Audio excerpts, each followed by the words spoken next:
We might be too young to have a spotted cow, but we are both diehard Packers fans. I could talk about this for hours. He was my legend. He was my quarterback one. Taysom Hill, forever in my heart. We have a kind of a reputation of being the young and diehard fans. How is that, Dr. Pepper Taysom? Amazing. Okay, good. Let's keep it under 25 minutes, all right? Welcome back into the Underage Packers podcast. This is episode 134, and it has been a long time. In case you forgot who we were, I am Joey, and joining me as always is my co-host in the Upper Peninsula of Michigan, Big B. How we feeling? Feeling great. Just got back from Green Bay, of course. Been checking out my Twitter, so feeling alive. Feeling great. The training camp vibes were out yesterday. That's great to hear. It felt good, you know? Absolutely. That's great to hear. This is a weird time of year because you really want to get excited, but also it's like it's literally May. They are literally just practicing, and you're not going to get much out of this time of the year. But also, that's not going to stop two nerds like us to have our pre-camp juices flowing. Okay, so that's exciting. But first off, what we wanted to talk about was the incredibly exciting news that we received yesterday afternoon that Green Bay will be the site of the 2025 NFL Draft, which is just extraordinary news.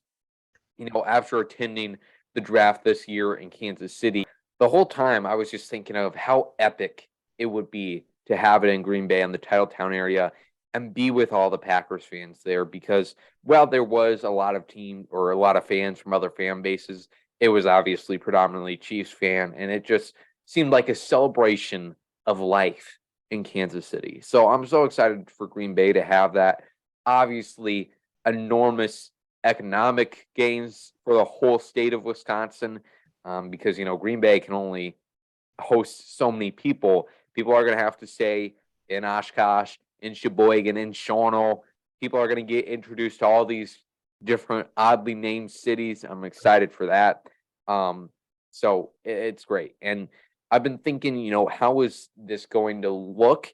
And I wanted to, I don't have too much insight to add because I've only been to the draft in Kansas City, but a little bit of insight on how I think Green Bay's setup would compare to how they had the draft set up this year in Kansas City. So in Kansas City this year, they had it at Union Station, and they basically had this big building that looks like, a traditional museum or whatever. They had the stage set up right in front of that, and there was a little parking lot area there.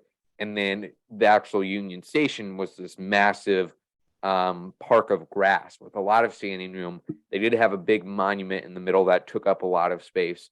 But basically, what you want is just a bunch of room behind the stage for not only standing room, obviously, but also food trucks and all the other events going on.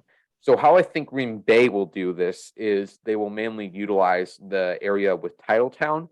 And Titletown already has shown that they can host pretty big events. They had a Jason Derulo concert last year, which does not compare to the magnitude of the draft, but they had Jason Derulo last year. This year they're having Flo Rida, So big things happening at Titletown. They can host that amount of people.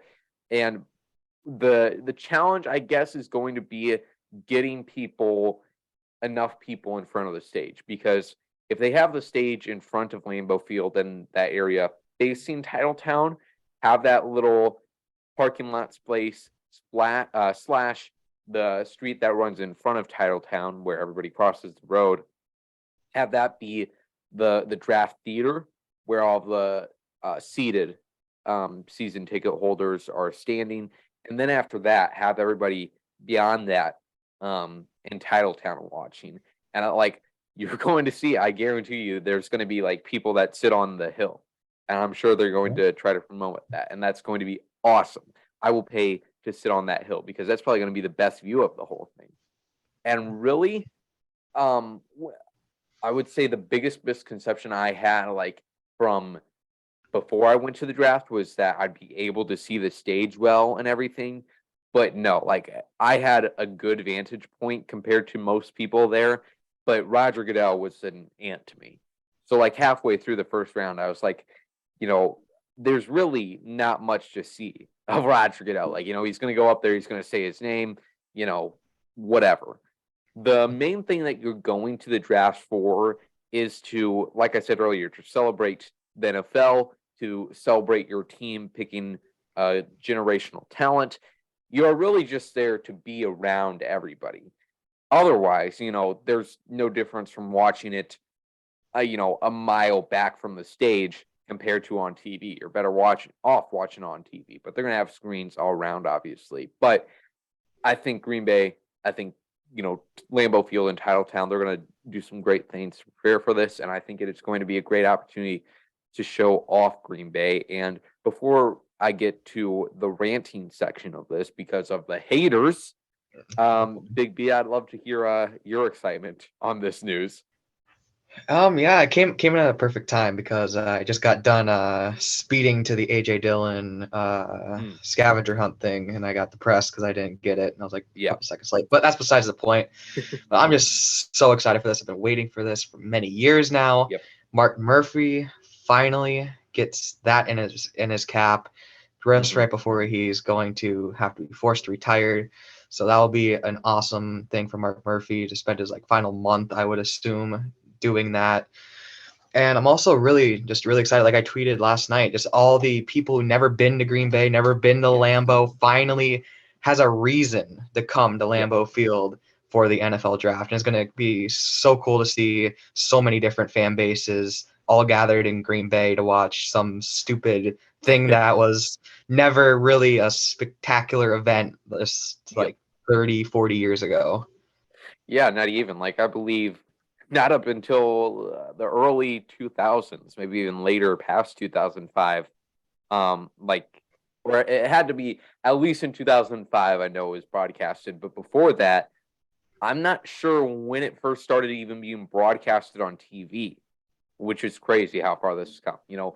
Only in, I want to say 2014 was the first year they moved out of New York. And then starting with Nashville, they had in Cleveland one year. That was more recent. Dallas, Philadelphia, Chicago, starting with those few cities, they all did a great job. Kansas City obviously did a great job. So it's great to see that all of this, that it has become. And now you mentioned Mark Murphy and his career here. A lot of people, and I tweeted this out yesterday, a lot of people over the past few years, especially with coming so close but failing to get that second Super Bowl title in his tenure, he's gotten a little bit of hate, you could say. A lot of people aren't happy with how he has inched himself in to more football involvement, more on the field involvement, which I think is valid criticism because, that is kind of the power structure that ended up destroying the Packers after Vince Lombardi. But besides that, you can give him criticize him for that. You can call him out for for Mad Magazine. He, the similarities are striking for sure. But outside of that, he has built up Titletown, and now this is his crown jewel as far as off the field stuff, being able to get the draft to a very small market in Green Bay, getting all of that money here. And obviously, other people have helped him along the way. Everybody in the Packers organization who has built up that area. And, the main reaction I saw to the news yesterday was, obviously a lot of Packers fans were happy, but pretty much everybody outside of that was kind of confused. And even some Packers fans were confused, and especially out-of-state Packers fans who I just don't think have seen the development of Titletown. And let me say this, if you have not been to Green Bay since the pandemic, you've got to make it. You've got to make it for either the draft or a training camp or a game this year, because before the pandemic, the last time I went to Green Bay, I want to say was 2018. And then I ventured back in 2021, and Titletown looks completely different. The area around Lambeau Field, just a completely different scene. So you really got to make your way there. And that is the whole reason that this draft is coming to Green Bay. And, back to the national media, any non-Packer fan who had some disgruntled reactions to that. I think they, for one, don't understand what Titletown is, and how big it is, how much people can hold. And I think they'll be surprised by that. And let's talk about the main outspoken hater out here. Benjamin Albright. He always has a lot to say. He never holds back. That's for sure. you know, if you know there. But he basically got into an argument with Peter Bukowski. And, I'm getting sidetracked a lot here, but let me just say that Peter Bukowski is one of my favorite people on Packers Twitter. And that's not even like me being like, oh, I love his podcast or anything, or I love all his takes. Half the time, I think his takes are a little yikes, but, the entertainment and conversation he brings to Packers Twitter is unparalleled. And one of those conversations was yesterday with Benjamin Albright, when Benjamin, who, by the way, if you don't know, he is a Broncos radio host, but he also has quite a hold in NFL news in general. He'll break some stuff sometimes. Pretty popular guy. Yeah. And he's like very, very comfortable on Twitter. Oh, yeah, for sure. Very comfortable. Definitely. But Benjamin yesterday, he said something like, I don't know how this is going to work. I just don't think Green Bay has the infrastructure for it. I won't be going. It's like, that's good for you, bud. We really don't care, Benjamin. But that he, like I said, he was the most outspoken one about this, but that is a concern for a lot of people here. And to them, I say, what I mentioned about Titletown, but also, like, even if you're not staying in Green Bay, you'll be able to stay at the other places around town. And in fact, I even listened to Bukowski's episode of Locked On Packers today, where he was talking about this, and he mentioned all those surrounding areas that are going to have hotels available. And like for me, even at Kansas City, I had to stay 20 minutes away in Liberty, Missouri, and that was not a great hotel, But you do what you got to do to experience the draft, and people will make their way there.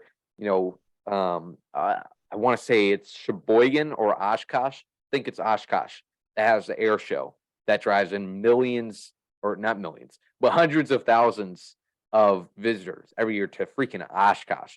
And then it's, again, either one of the two of Oshkosh or Sheboygan that has the Ryder Cup a year or two ago.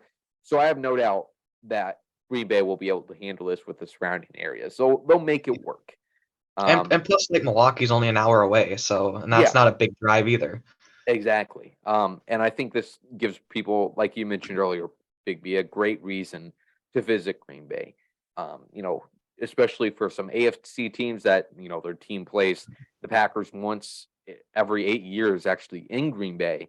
This is a great reason for them to attend the draft and also go to a very history-rich city in Green Bay. So I'm very excited for it. For us, I don't know what life will look like for us in 2 years now, but I will put a 99.9% chance that the both of us will be there. Hopefully, we're still recording content, and it's going to be an insane week. I don't know what hotels are going to look like. I might have to call up a few family members that live in Northeast Wisconsin, see if we can stay with them instead, because I want to be there for the whole week. I want to be there through Monday of that week through day 3 Saturday. That would be great. And there's going to be so much meetups happening.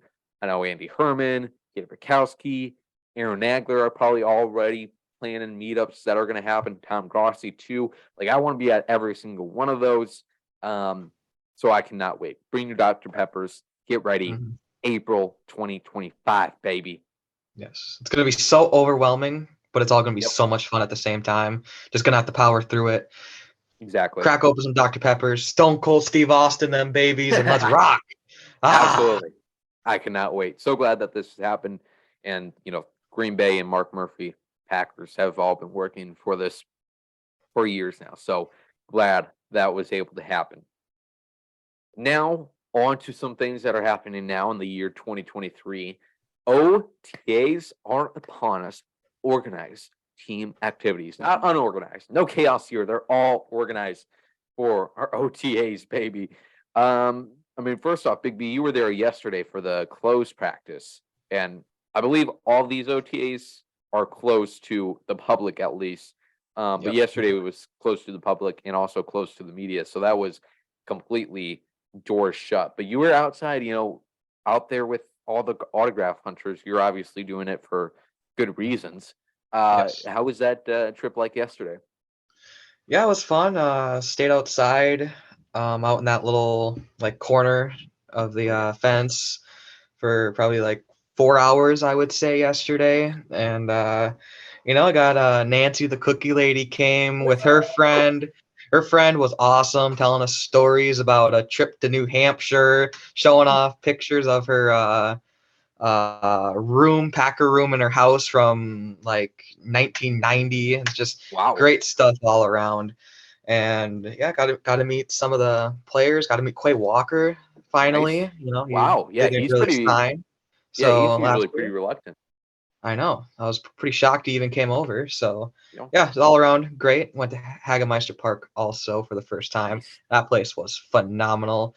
Watched the ship go by, which was really awesome, and really a unique spot for a Mm, restaurant like that. Also, yes, that was one of the places when we did our cheese curd tasting video. Yes, last year I wanted to go there, but it's on the east side of town, and I didn't want to really drive over there.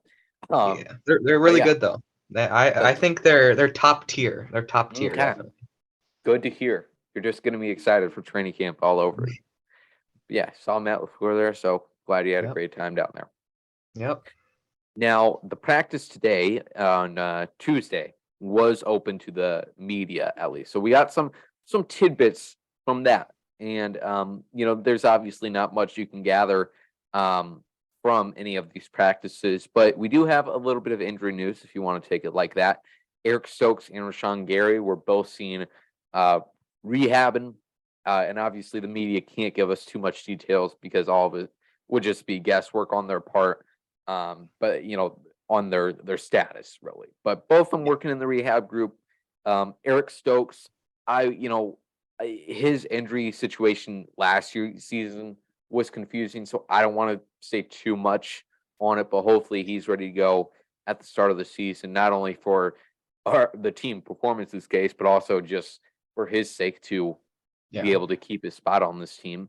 And Not saying plus, that. we finally got what the injury was. It was he had surgery on his was it knee and foot, both at the That's same right. time. So we finally got a direction on why he was out last year.